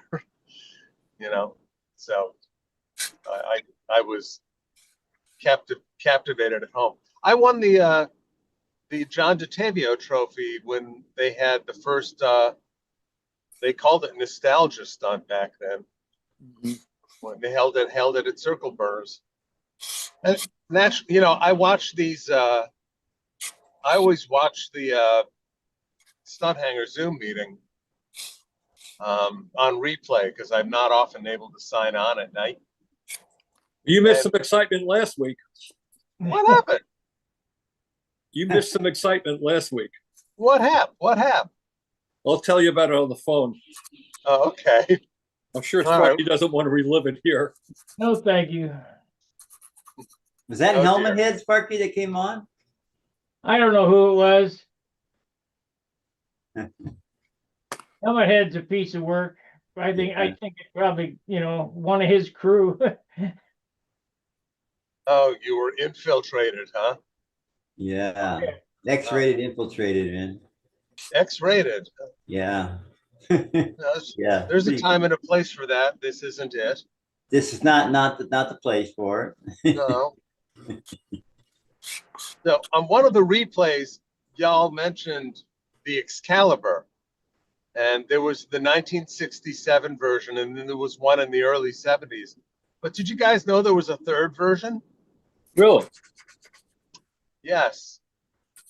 An outfit out of Texas kitted the Excalibur probably around 75, 76. Huh. I was in high school, or maybe earlier, and I had 3 of them. I think they were called Hobby Market. Oh, I do remember that. Remember that. Yeah, it was. They were also the ones that handled the Stiletto kit and the Genesis kit. Oh, okay. Huh. Yeah, it was closer to the 60s Excalibur. It had the thicker airfoil, but it wasn't as pointy. It was a little more blunt. And I didn't realize there were different ones. I thought that was one of the 2 that was published. No, it's different. They beefed up the tail surfaces. I think it's 1/4 inch, not 1/8. I don't know if there's any other differences. Huh. So that's what I built. I had the wreckage of 2 of them, and I put together one model out of it and refinished it. That's what I won in at Circle Burners with. And I told them it was pretty close to the 67 version. They're like, well, close enough. Wow. So somebody wants to find the trophy, they can chisel my name off it. Anybody know if Mathis is still alive? I have no idea. Yeah. It's a profile, though, isn't it, Rick? It's a profile, right? Yeah. It's a great flying airplane from my hair. It was. Yeah, the only problem with it is, like some of those models, the fuselage is too skinny in the back, so the tail will twist. Yeah. So if you were going to build build one today, I would, the fuselage just doesn't have any depth to it. Yeah. So I would do a couple tricks here and there to try and stiffen it up as much as possible. Had a cool shaped rudder though. The rudder was really cool. Yeah. He designed curvy airplanes. He did. You probably didn't see what I did with this fuselage, but this is a big airplane, big profile, and it's pretty thin back here. And this was pretty flimsy. If you look right here, you can see white stripes going down the way on both sides. I took it on the table saw and I ran an 1/8 inch deep kerf from the motor mount to the tail post, top and bottom. I laid in carbon fiber toe with Z-epoxy and then put a piece of balsa wood in there. And this thing is stiff as hell now. That's good. That's what you need, especially with a Tiger up front. Yeah. Well, I was worried about the stabilizer vibrating. And it had a bow in it. I glued this under a piece of glass and it was straight as an arrow. But as it dried or whatever, the power started pulling it. And of course it was bending the wrong direction. So I said, how can I fix that? And so I did that, and I will do that again on another profile because this thing is stiff. That's interesting because I built an airplane for Jim Barry, and I assembled it on a piece of glass, and then it twisted, and I ended up cutting it off and making a new rear end, and I wasn't happy about that. Wow. How's Jim doing? He doesn't communicate too much. He did come by my house for our club Christmas party for like an hour and said hello to everyone. I think he's done with all his treatments. Yeah, he had other things on his mind, that's for sure. Yeah, for sure. And he went up to the Huffs maybe a week or two before that to hang out. I don't know. Wish he was more communicative. He was he's my #1 flying guy in this area. Everybody know who we're talking about? Yeah, I do a little bit. Yeah. What's his name? He was an F-15 fighter pilot in Desert Storm or one of those things over there. And then when he retired from the Air Force, he became a Southwest pilot for 737. Yep. He's an interesting dude. Got some cool stories. World class, nice guy. I really love him. He's terrific. He is a good guy.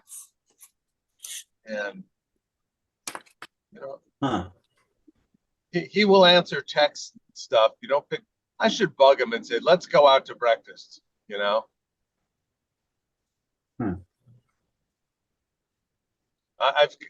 The airplane I built for him ended up getting crashed, but I think I could put the wing back together. It was kind of an upscaled war wagon.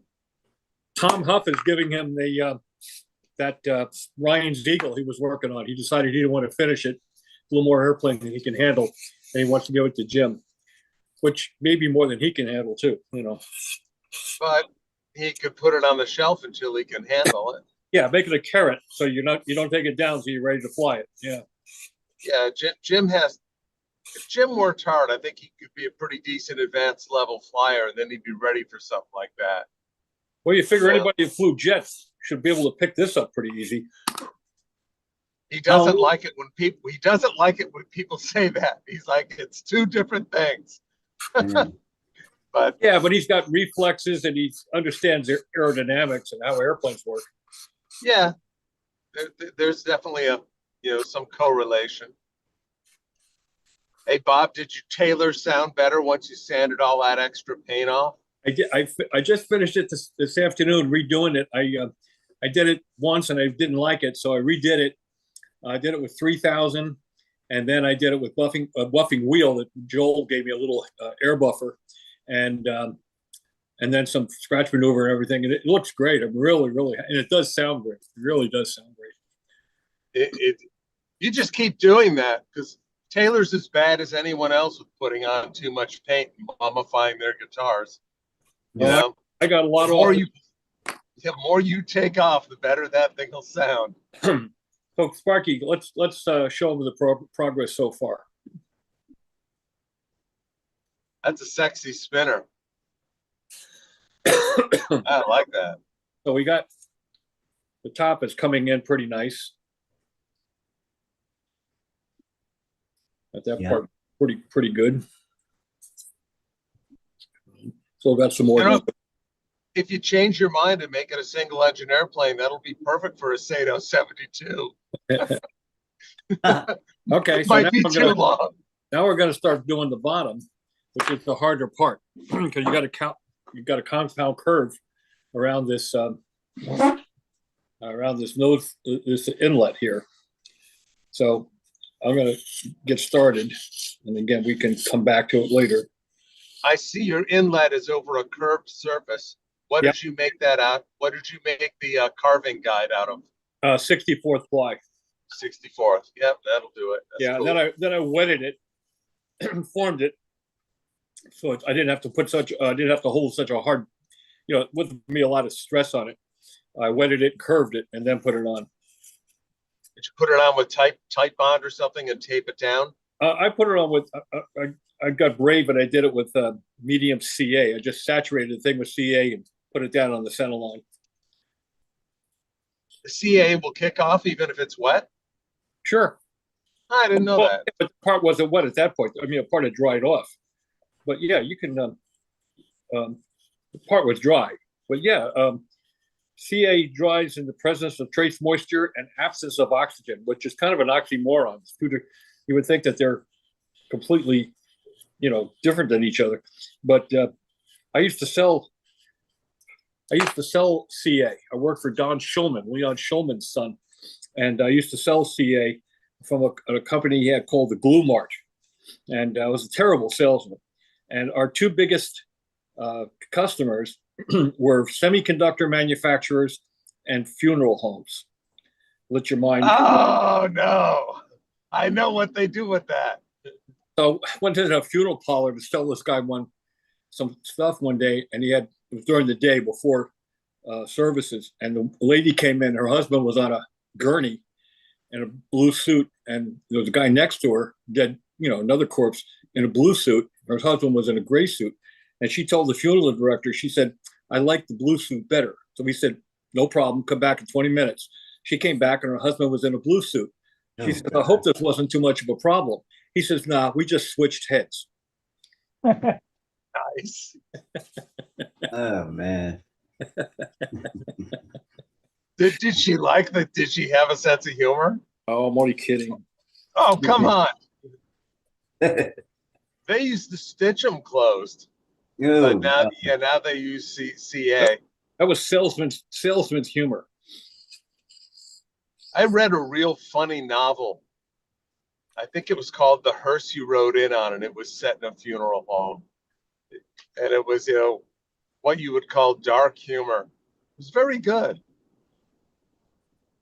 There was another one called Final Arrangements. I read like 75 or 100 books a year. Sometimes it's hard to remember what's what. I have been watching those Jesse Stone movies. They're great. Yeah, I wish they'd make another one. You should try the books. The books are phenomenal. I ain't got time to read. Oh, come on. Read while you're lying in bed before you conk out. I watch TV lying in bed. Yeah, better to read. Yeah, I was an editor for 40 years. Reading is like a busman's holiday. Oh, stop it. Robert Parker is a wonderful author. Yeah, if anyone gets a chance, see these Jesse Stone movies. They're really good. No, read the books. Read the books. Now they're both terrific. I thought Tom Selleck's interpretation of the Jesse Stone character was just spot on. He's great. Have you seen the first one yet? I think it's called Sea Change. Yep, I saw Sea Change. Yeah, that's Okay. I'm going to paste a a link in the chat, Bob. Okay. And I don't That's know if cool. you ever heard of this company or not, but it's called Stumac. Stumac, yeah, that's a guitar. We buy all our guitar stuff from Stumac. Yeah, I've Real got a, expensive too. God, he's expensive, you know. Yep. yeah, but they got 6,000 grit sandpaper. They got all kind of polishing Oh stuff. yeah. It's $369 a sheet, but whatever. I think I bought a file to do fret ends, and it was like $50 for this file. Tiny little file. It's crazy. Well, fret file. Yeah, little fret ends, just to do the fret ends, you know, and roll them on. And it's crazy money. Well, that's because you were playing a Strat. If you're playing if you were playing a Hamer, you wouldn't have to do that. I hear you. A Mexican Strat at that, probably. Yes, it was. Yeah, that hammer, it's got great frets. There were stainless steel frets. Yeah, the Hamer Strat I have has stainless steel frets. I'd like to get my Newport refretted with stainless steel. You still have the green Hamer Strat, right? I got a red one. Oh, Have And you ever honestly- used that sandpaper, Bob? No, I haven't, but now that I know it exists, I'll buy a couple of sheets. It's supposed to, you're supposed to be able to sand without water, Huh, and it won't load up. huh.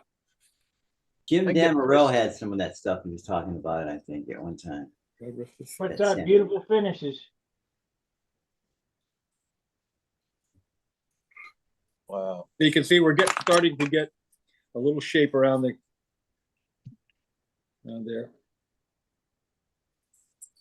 You must go crazy trying to get the two of them identical. Well, they're so far apart, nobody's going to check them. You know, you can't see them both at the same time. That's true. And you were crazy to begin with, so you can't really go crazy. Now we got to get down there with some calipers and take measurements. That's it. How do you get that Well- 164th ply out there, Bob? The what? How do you get that 164th ply out there? It just stays there? The ply you have, your guide that you're using for the center of the hole there, your guide, that 164th ply, yeah, that. What about it? How do you get that off? Does that stay on there? Or? It stays on. Yeah. Oh, okay. When you're done carving and sanding, you put a little dap around the edges to get it sanded. Oh, okay. All right. So you got a little edge around Yeah. it. I get it. This one's I got get some dap. You can see where that one's it. Okay, I got it. been sanded in. And then you take a Dremel drum sander and you open it up to about a 32nd inch wall. And you have, you know, a really pretty wall. And then you have a nice edge. It won't break or ding or anything. Right.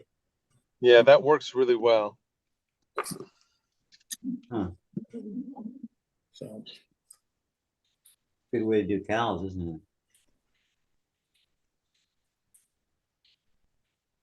I want to see the master cow carver, how he does it. You know, The Ted Fancher? Yeah, oh yeah. that guy. Bill Weirwich had some really crazy cows on his early Aries. Yep. Yeah, he did. Those guys were all craftsmen. They really were. All those guys back then. And working with like nothing but hand tools, right? Yeah. They're all hand tools. They didn't even have jigsaws or anything. Those cats were a different breed. No doubt. Now, when I get into this section in the front here, I take a little drum sander. You get these from Rigid, for the Rigid drum sanders, and then you can go in and contour Yeah. from the spinner into the talon, into the air intake area. It's a nice concave shape.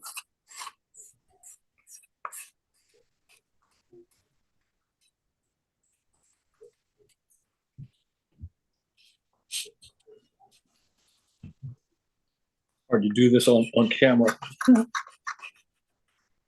Now you know how I feel.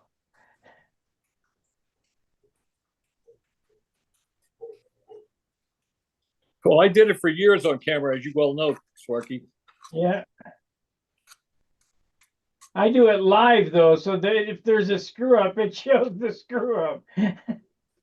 often said that when I was doing those videos, especially the ones with Billy, I should have done an outtake reel because it was funnier. It was so funny. There was so many mistakes made. When you edit it, it all flows so nice. And it looks like, wow, these guys really know what they're doing. It's like we were yelling and screaming at each other, and I got to do that again.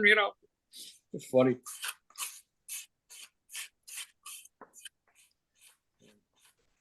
I missed it. Those were good times, though.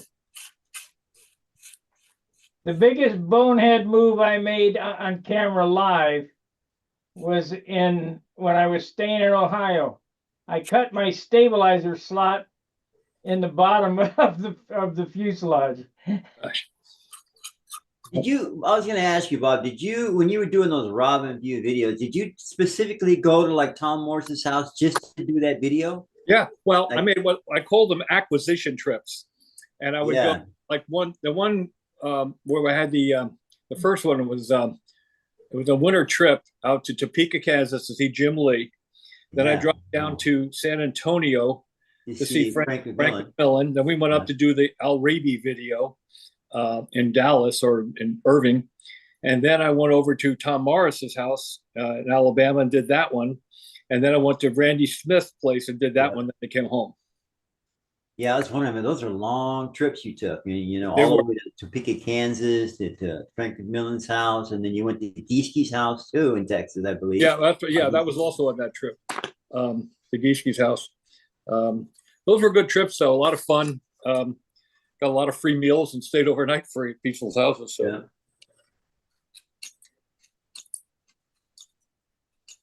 The hardest part is when you hit each double one, and you got to make hardwood to softwood. We're starting to get that shape there a little bit.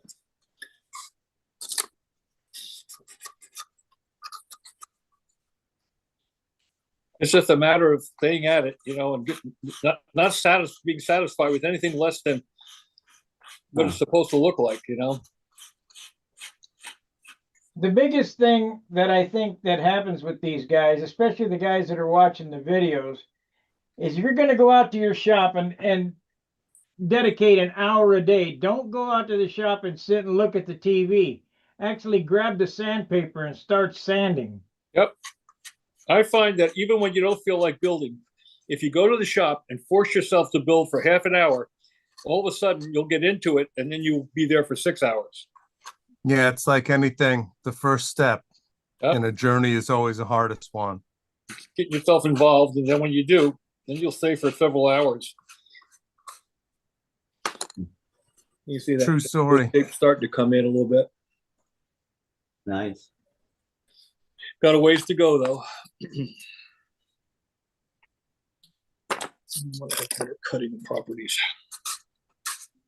I guess Paul Taylor ducked out. I wanted to ask him if he talked to Joanne Lynch. Yeah, how's she doing?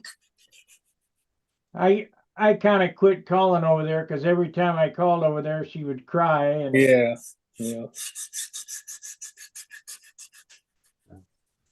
Great lady, though. I'm still in touch with John's wife. So Saturday afternoon at John's. Yeah. Yeah, grieving is not the pleasant thing. That's for sure.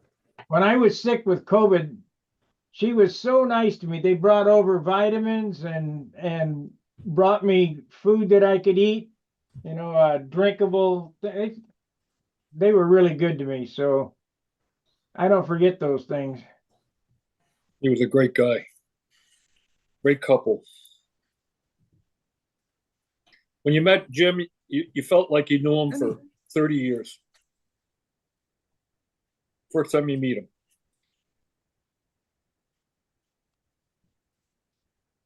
Good builder, too. Excellent builder. I got one of his airplanes here. They gave me, guys called up, I think it was Paul.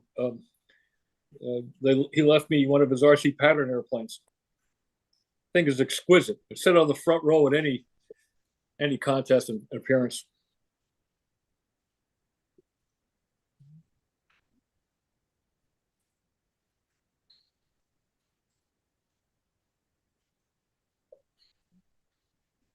Carving is very therapeutic. It's fun. It's It is when you fun. really start to bring out the character in a model. Yep. And remember, when you get down to near the shape, you're taking off the high points, only the high points. There'll always be a high point. You take it off, and you'll eventually get a nice fluid curve. What was the quote about buffing something out with a knife? Oh, Richie Tower, when I was building a Billy Simons lost his shoestring, his Scorpio, a week and a half before the team selection in '77, and I had a wing and a tail and a fuselage crutch for a Genesis done, which is basically the same airplane, and a 46 size. And Richie came down, and we worked all night long for like 3 nights, and I carved the whole fuselage in one. That's back when we were using blocks, and I carved the whole fuselage with the tail wheel bezel and everything. And Richie's sitting there watching me. He says, "I've never seen anybody rub something out with a knife before."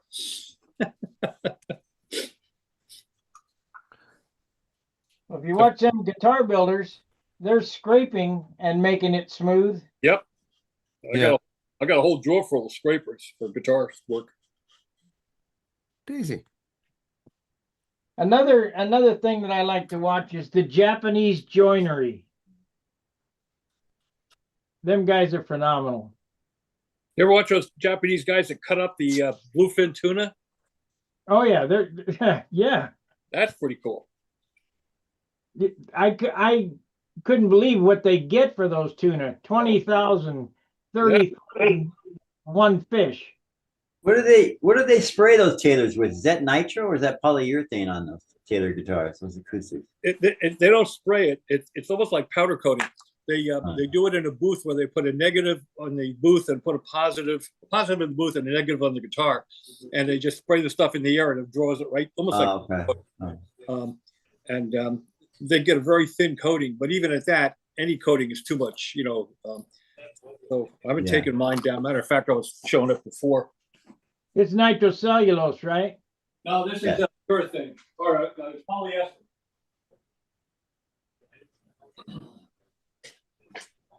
Yeah, this is the one I've been working on. Yep. You can see the.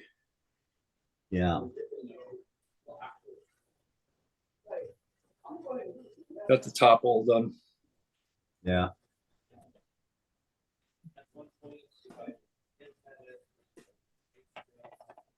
Let me get somebody in the background.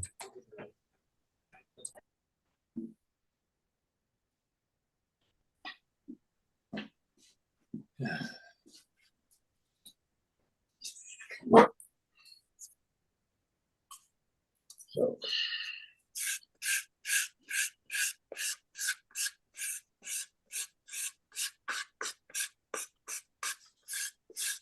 And it helps when you're carving, when you're getting down near the end, to turn off fluorescent lights and put on an incandescent bulb at the distance and candle, bounce the light off the surface. You can see the high points and low points much better than you can under fluorescent lights or halogen lights, whatever they are, LEDs.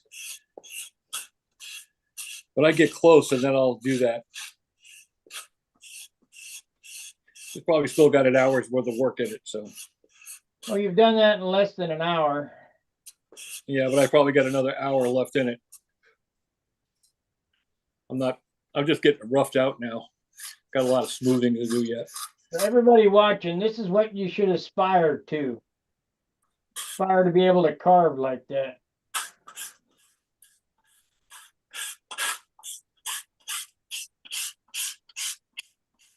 These little emery boards or whatever you call them, they're really indispensable as far as I'm concerned.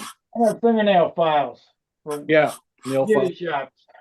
They're really nice. And again, I think it's called Crazy 8 Beauty Supply. I think it's in Brooklyn, New York. And you can order a sleeve of them. I'm sure the price has gone up since I ordered mine, but they're not that expensive. They're less than $1 a piece. Probably more like 50 cents a piece, Crazy 8 Beauty, huh? Crazy 8 Beauty or 8 Ball. Is it 8 Ball Beauty Supply? I think it's 8 Ball Beauty Supply. Let's look. And most Most towns have a place like that. We have one.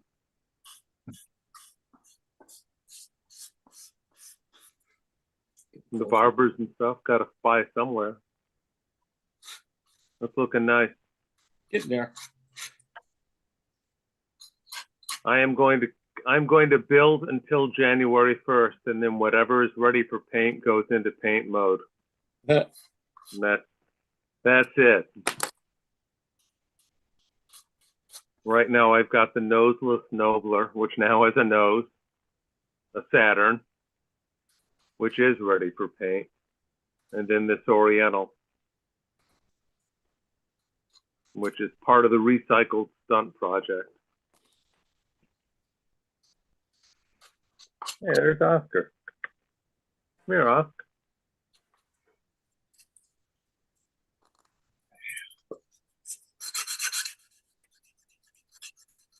Here's something no one gets to see. If you're over at my house, this guy will be under the bed. Oh, wait a That's minute. up. Hold That's on a up. second. What, the cat? It is. Oscar, named for Oscar Peterson. Is that the one that was staring at me when I woke up that night? I woke up at about 2 a.m. and cat's sitting there on the floor staring at me. Was it a black and white one? I think so. I don't know. Wow. Then you actually saw Oscar. Usually when someone's at the house, he doesn't want to hang out. He hides under the bed. He's super cuddly. He's a terrific kitty, but really doesn't like anyone but Laura and me.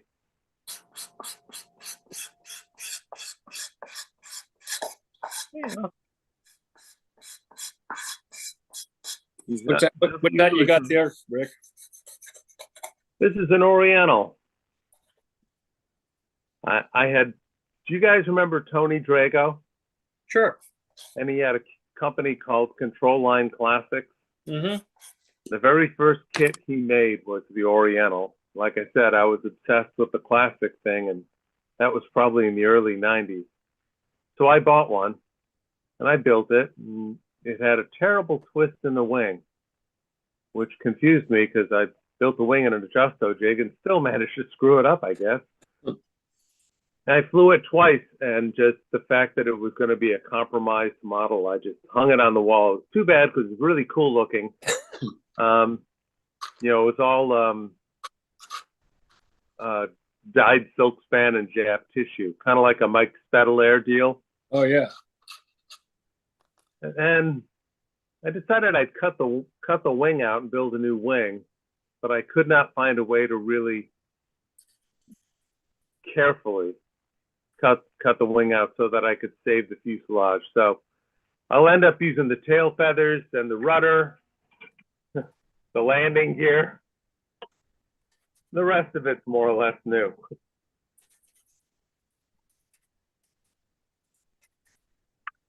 Well, Bob, you better show your progress because we're going to switch over to after party. Okay, just give me 2 seconds here. There's the tail Gary, feathers. wake up. Gary Sinclair. Ground control to Gary. All right, we're getting there. Still got about an hour's worth of work now, just fine tuning and make it look like the other one. I don't know. Got 2 of them. That looks beautiful. Getting there. Gary, you awake? Yep. You're now the host. Okay. Well, kids, I'm going to scamper too because I just got back from doing landlord crap and I want to go see my wife. Yeah, say hello to Laura for us. All right, guys, y'all be cool. All right. See ya. Hey, take care. We're going to end the channel on YouTube. We're going to switch over to our after party. If you'd like to be a part of that, you got to be a member of Stunt Hangar. And the link is at the bench, and Gary will let you in. All right, be sure to like, subscribe, and share, and I'll see you tomorrow. Fair winds, tight lines. See you.